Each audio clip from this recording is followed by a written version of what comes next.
Puji Tuhan, malam hari ini lagi saya ada kesempatan lagi untuk boleh menyampaikan firman Tuhan. Kita akan merenungkan firman Tuhan secara bersama-sama di dalam Matius pasal 25 ayat 14 sampai 30. Temanya adalah talenta. Apakah di antara kita ada yang kira-kira bisa memberikan arti, menjelaskan sedikit arti talenta yang menurut teman-teman tahu ya? Entah melalui pembacaan firman Tuhan kita malam hari ini, atau mungkin pernah teman-teman dengar arti dari talenta. Ada yang mungkin 1-2 orang mungkin. Talenta itu apa sih artinya? Seringkali kita mendengarkan, bahkan mungkin mengungkapkan ya.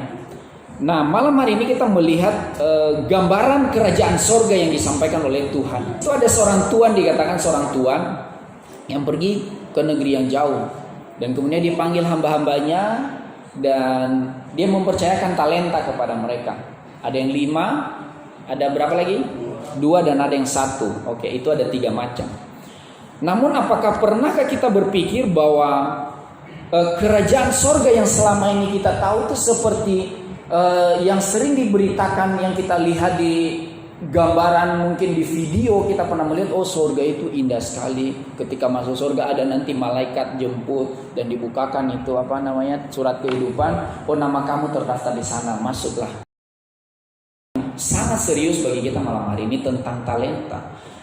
Talenta yang dibicarakan di sini tidak berbicara tentang bakat. Saya percaya bahwa kalau kita berkata bahwa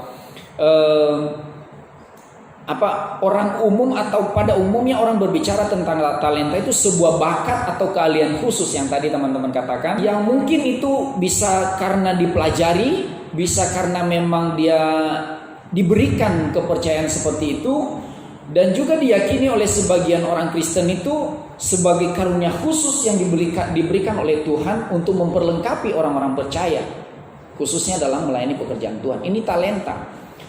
Tetapi kalau demikian, ada pertanyaan, apakah hanya orang Kristen yang memiliki talenta yang seperti itu? Tidak kan? Jawabannya tidak kan? Teman kalau lihat orang audisi Indonesian Idol atau pencarian bakat, berapa ribu, berapa juta yang datang, yang dipilih cuma berapa? 10 orang yang jadi Indonesian Idol. Itu pun 10 itu kan diundi lagi sampai dapat yang juara 1. Itu berarti talenta yang dimaksud di sini bukan berbicara tentang karunia yang tadi teman-teman pikirkan. Ini berbicara tentang kerajaan sorga. Tuhan yang empunya ladang tadi dipanggil hamba-hambanya, ini loh talenta. Dia walaupun di sini disebutkan dalam bentuk uang. Kalau berbicara tentang uang di sini, itu dalam konteks Matius ini kita melihat talenta yang diberikan oleh Tuhan itu dalam bentuk, bukan dalam bentuk uang sebenarnya, tetapi dalam bentuk tanggung jawab, beban yang dipercayakan kepada hamba-hambanya. Di sini kita mencoba memahami bagaimana apa yang Tuhan Yesus maksud, sehingga kita pada akhirnya nanti digambarkan tidak termasuk sebagai hamba yang dicampakkan ke dalam kegelapan yang paling gelap. Ya kan? Ayat 20, pasal 25 ayat 30 tadi. Ya kan? Sehingga kita tidak termasuk di dalam hal itu. Nah, mari kita melihat, kita belajar tentang kerajaan sorga melalui talenta ini. Ya, di dalam Injil Matius maupun Lukas pun itu dijelaskan hal yang sama, yaitu seorang tuan yang mempercayakan hartanya kepada hamba-hambanya, yaitu mengenai talenta itu. Ketika dia pergi ke luar negeri, lama setelah itu dikatakan, dan dia kembali, ya kan?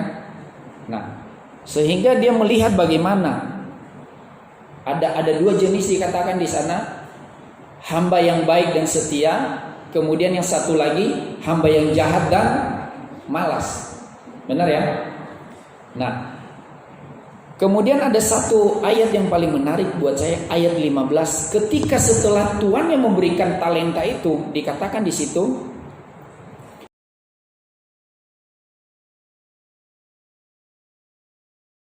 dia tahu takaran yang tepat buat orang-orang ini.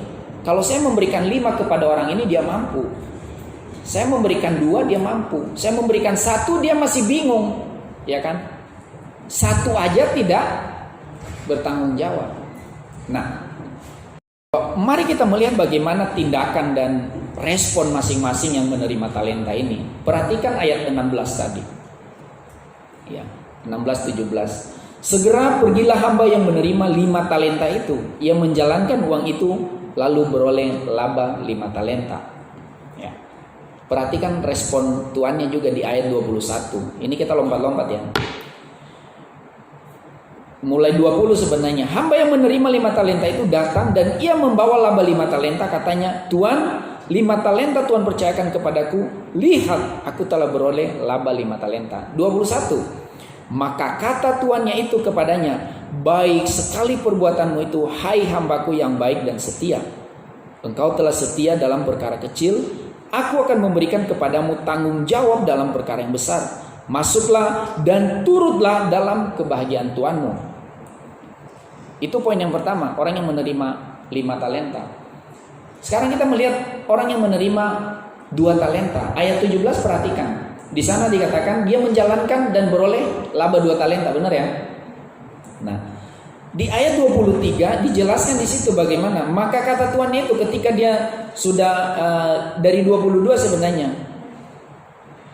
22b, Tuan 2 talenta Tuhan percayakan kepadaku, lihat aku telah beroleh laba 2 talenta.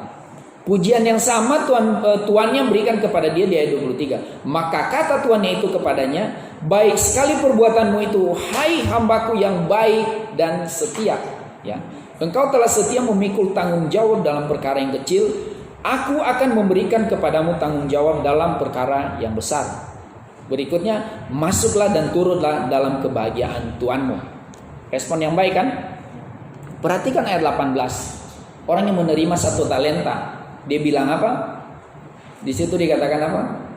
Ayat 18. Tetapi hamba yang menerima 1 talenta itu pergi dan menggali lubang di dalam tanah, lalu menyembunyikan uang tuannya. Maka jawab tuannya itu, hai kamu, hamba yang jahat dan malas. Jadi kamu sudah tahu bahwa aku menuai di tempat di mana aku tidak menabur dan memungut, di tempat di mana aku tidak menanam. Karena itu sudahlah seharusnya uangku itu kau berikan kepada orang yang menjalankan uang, dan seterusnya. Ya kan? Sampai ayat 28. Saudaraku yang kekasih, bagaimana respon kita? Apa talenta yang Tuhan sudah percayakan bagi kita? Berapa banyak talenta yang Tuhan sudah berikan bagi kita? Sekarang kita tidak berbicara tentang uang, tentang harta, tentang jabatan. Mungkin teman-teman belum semua memiliki jabatan di sini. Mungkin kalau di sekolah, mungkin ketua OSIS, ketua kelas, ada ketua geng kan? Kalau di sekolah kan ada ketua geng, ya kan? Pokoknya apa kata dia di sekolah itu ya diturutin. Itu ketua geng namanya itu. Bagaimana respon kita menerima talenta? Apakah kita seperti yang menerima 5 talenta itu bersikap seperti itu? Atau kita menerima 5 talenta tapi sikap kita seperti orang yang menerima 1 talenta?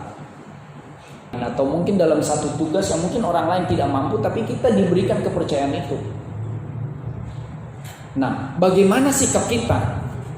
Seharusnya seperti apa tindakan kita dan sikap kita menerima talenta itu? Dari tahun 93 saya sudah bermain musik.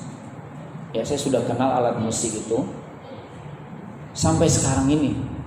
Dan saya nggak pernah merasa terlalu pintar daripada yang lain. Justru semakin lama saya mengenal musik, saya merasa semakin bodoh sayanya. Oh, ternyata masih ada ilmu yang saya belum dapatkan di dalam dunia musik itu ternyata. Mempelajari banyak hal tentang kebenaran firman Allah. Ini kalau selesai tahun ini saya baca, berarti itu ke-12 kalinya saya baca Alkitab. Tapi hidup kita tidak beres di hadapan Tuhan. Betapa malunya hidup kita di hadapan Tuhan ketika Dia mempercayakan sesuatu kepada kita, tetapi kita tidak setia melakukannya. Makanya apa yang perlu kita lakukan? Hal yang pertama yang perlu kita lakukan, harus setia pada perkara kecil serta bertanggung jawab atas itu. Setia pada perkara kecil. Yang tadi saya katakan, mungkin Tuhan kasih kita 5, tapi kita bersikap seperti orang yang menerima 1 talenta tadi. Kita kubur dalam-dalam. Kita tidak munculin ke permukaan apa yang Tuhan percayakan bagi kita. Ketika kita bisa bernyanyi, kita diminta untuk bernyanyi, menjadi singer, menjadi WL di sini. Gak bisa saya. Padahal kita bisa bernyanyi. Saya menyaksikan sedikit bagaimana awal mulanya saya ketika mengenal Tuhan dan kemudian terlibat dalam pelayanan. Jadi ketika saya bertobat dan saya bergabung dalam satu komunitas gereja, namanya Gereja Anugerah Pembaharuan. Saya bergabung di sebuah gereja itu. Tujuan saya pengen ikut di tim musik mereka. Dan benar saya diterima. Saya pilih gitar. Percaya atau tidak percaya, selama 1 tahun itu saya tidak pernah dikasih pelayanan, saya tidak pernah disuruh main gitar. Saya cuma ikut. Jadi setiap latihan harus ikut semua tim musik itu kalau latihan. Tahun kedua saya disuruh jadi singer. Bingung kan? Saya pilih main gitar, saya disuruh singer sama pemimpin tim worshipnya itu. Memberontak juga awalnya. Saya pemain musik kok jadi suruh singer. Ya udah, saya tetap lakukan, saya jadi singer. Hari pertama saya kagok luar biasa. Gemeteran di depan. Jadi singer. Jadi kelihatan banget kan pegang mic begini. Tapi nyanyi udah kaku banget, itu keringatan saya. Aduh, gimana? Kalau main gitar kan udah biasa saya jadi singer. Saya terus setia melakukan itu. Pada saatnya saya dipercayakan main gitar, saya terus setia melakukan itu. Sampai pada akhirnya saya pindah ke Jakarta, baru saya full itu jadi main musik. Benar. Saya baru mengerti ternyata Tuhan bentuk saya di sana. Kalau saya tidak setia pada saat itu, saya bilang aduh apaan? Saya pemain musik kok jadi singer gitu. Ya kan? Baru saya ketika saya di Bekasi sampai sekarang ini, saya terus bermain musik. Dan saya tetap setia untuk melakukan itu. Setia dulu pada perkara-perkara kecil. Baru Tuhan percayakan perkara-perkara yang besar. Dan Tuhan katakan, hai hambaku yang setia, engkau telah setia pada perkara yang kecil, aku akan mempercayakan kepadamu perkara yang besar. Dalam hal pekerjaan juga sama. Saya dari dulu itu awalnya saya masuk bekerja itu saya pekerja bawahan. Saya melihat kiri kanan saya sudah minder. Teman-teman kerja saya itu orang-orang lulusan dari Trisakti, dari UI. Yang paling kecil itu dari Universitas Sahid. Secara ini saya minder. Saya bilang Tuhan bagaimana saya bisa maju di sini. Hampir saya mundur dan saya katakan saya tidak mau belajar. Saya orang ekonomi disuruh belajar di teknik. Gimana ceritanya kan nggak nyambung sama sekali. Di desain itu kan dunia teknik. Saya bingung gimana caranya. Hampir mundur saya. Tapi saya bilang Tuhan tolong. Itu terus yang saya doakan Tuhan. Saya rindu ada mukjizat Tuhan kerjakan. Dan betul 5 tahun itu nggak dianggap sama sekali saya. 5 tahun tuh nggak dianggap sama sekali. Nggak dilirik. Nggak dianggap. Kita ngomong apapun itu nggak dianggap.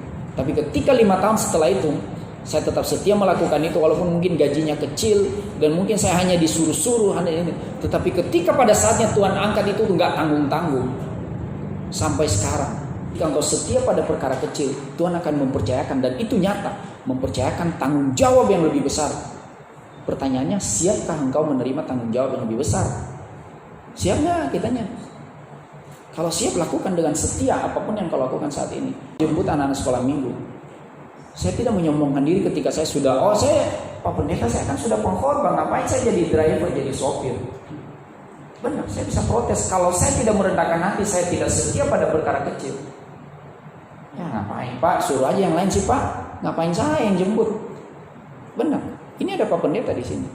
Tetapi malah saya menawarkan diri, Pak, kalau nggak ada yang ngantarin atau yang jemput anak-anak, kasih tahu Pak, saya mau bantu. Saya masih mau.